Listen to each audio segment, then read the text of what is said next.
1 Kings 17. Now Elijah the Tishbite from the Gilead settlers said to Ahab, "As the Lord God of Israel lives, in whose presence I stand, there will be no dew or rain during these years except by my command." Then the word of the Lord came to him, "Leave here, turn eastward, and hide at the Wadi Cherith, where it enters the Jordan. You are to drink from the wadi. I have commanded the ravens to provide for you there." So he proceeded to do what the Lord commanded. Elijah left and lived at the Wadi Cherith, where it enters the Jordan. The ravens kept bringing him bread and meat in the morning and in the evening, and he would drink from the wadi. After a while, the wadi dried up because there had been no rain in the land. Then the word of the Lord came to him, "Get up, go to Zarephath, that belongs to Sidon, and stay there.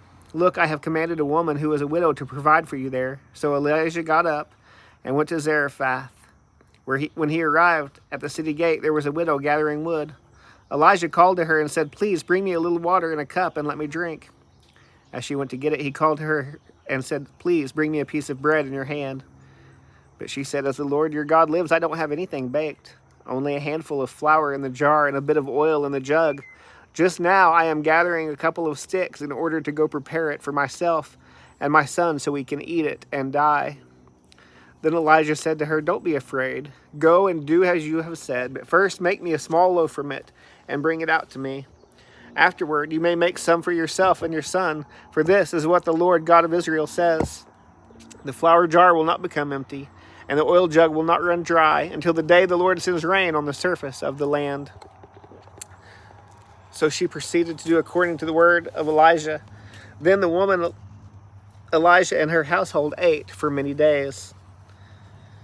The flour jar did not become empty, and the oil jug did not run dry according to the word of the Lord he had spoken through Elijah. After this, the son of the woman who owned the house became ill. His illness got worse until he stopped breathing. She said to Elijah, "Man of God, why are you here? Have you come to call attention to my iniquity so that my son is put to death?" But Elijah said to her, "Give me your son." So he took him from her arms, brought him up to the upstairs room where she was staying, and laid him on his own bed. Then he cried out to the Lord and said, "Lord my God, have you also brought tragedy on the widow I am staying with by killing her son?" Then he stretched himself out over the boy 3 times. He cried out to the Lord and said, "Lord my God, please let this boy's life come into him again." So the Lord listened to Elijah, and the boy's life came into him again, and he lived. Then Elijah took the boy, brought him down from the upstairs room into the house, and gave him to his mother. Elijah said, "Look, your son is alive." Then the woman said to Elijah, "Now I know you are a man of God, and the Lord's word is from your mouth."